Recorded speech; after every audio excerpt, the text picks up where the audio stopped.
جی سامعین، آپ کا اپنا قاری حاضر ہے۔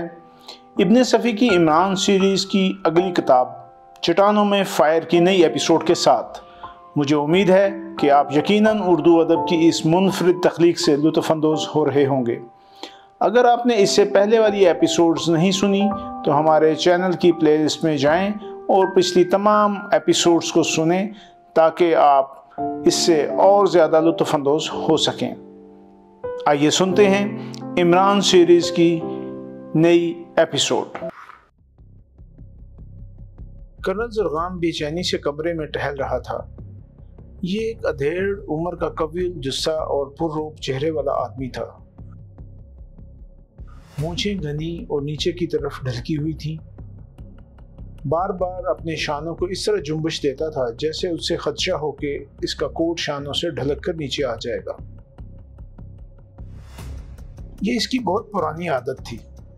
وہ کم از کم ہر 2 منٹ بعد اپنے شانوں کو اس طرح ضرور جنبش دیتا تھا۔ اس نے دیوار پر لگے ہوئے کلاک پر تشویش آمیز نظریں ڈالی اور پھر کھڑکی کے پاس کھڑا ہو گیا۔ تیسرے ہفتے کا چاند دور کی پہاڑیوں کے پیچھے سے ابھر رہا تھا۔ موسم بھی خوشگوار تھا اور منظر بھی انتہائی دلکش، مگر کرنل زرغام کا اضطراب وہ ان دونوں سے بھی لطف اندوز نہیں ہو سکتا تھا۔ اچانک وہ کسی آہٹ پر چونک کر مڑا۔ دروازے میں اس کی جوان العمر لڑکی صوفیہ کھڑی تھی۔ او ڈیڈی، 10 بج گئے، لیکن ہاں، زرغام کچھ سوچتا ہوا بولا، شاید گاڑی لیٹ ہے۔ وہ کھڑکی کے باہر دیکھنے لگا۔ صوفیہ آگے بڑھی اور اس نے اس کے شانے پر ہاتھ رکھ دیا، لیکن کرنل زرغام بدستور باہر ہی دیکھتا رہا۔ آپ اتنے پریشان کیوں ہیں؟ صوفیہ آہستہ سے بولی۔ اوفو، کرنل زرغام مڑ کر بولا، میں کہتا ہوں کہ آخر تمہاری نظروں میں ان واقعات کی کوئی اہمیت کیوں نہیں؟ میں نے یہ کبھی نہیں کہا، صوفیہ بولی۔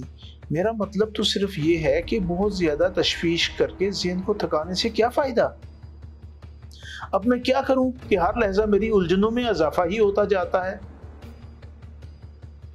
کیا کوئی نئی بات؟ صوفیہ کے لہجے میں تحیر تھا۔ کیا تم نے کیپٹن فیاض کا تار نہیں پڑھا؟ پڑھا ہے، اور میں اس وقت اسی کے متعلق گفتگو کرنے آئی ہوں۔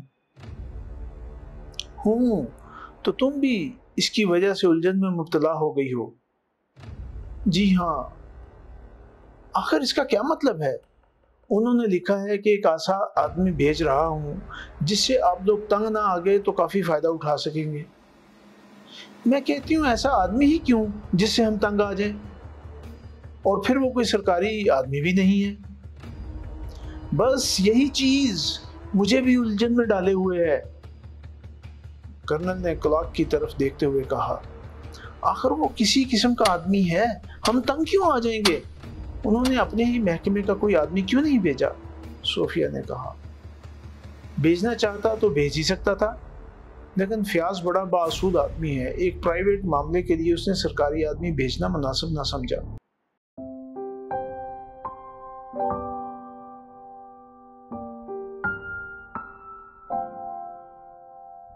کرنل زرغام کے دونوں بھتیجے انور اور عارف ریلوے اسٹیشن پر ٹرین کی آمد کے منتظر تھے۔ محکمہ سراغ رسانی کے سپرڈنٹ کیپٹن فیاض نے ان کے چچا کی درخواست پر ایک آدمی بھیجا تھا جسے وہ لینے کے لیے اسٹیشن آئے تھے۔ گاڑی 1 گھنٹہ لیٹ تھی۔ ان دونوں نے بھی کیپٹن فیاض کا تار دیکھا تھا اور آنے والے کے متعلق سوچ رہے تھے۔ یہ دونوں جوان خوش شکل، سمارٹ اور تعلیم یافتہ تھے۔ انور عارف سے صرف 2 سال بڑا تھا، اس لیے ان میں دوستوں کی سی بے تکلفی تھی، اور عارف انور کو اس کے نام ہی سے مخاطب کرتا تھا۔ کیپٹن فیاض کا تار کتنا عجیب تھا، عارف نے کہا۔ اس کمبخت ٹرین کو بھی آج ہی لیٹ ہونا تھا، انور بڑبڑایا۔ آخر وہ کس قسم کا آدمی ہوگا، عارف نے کہا۔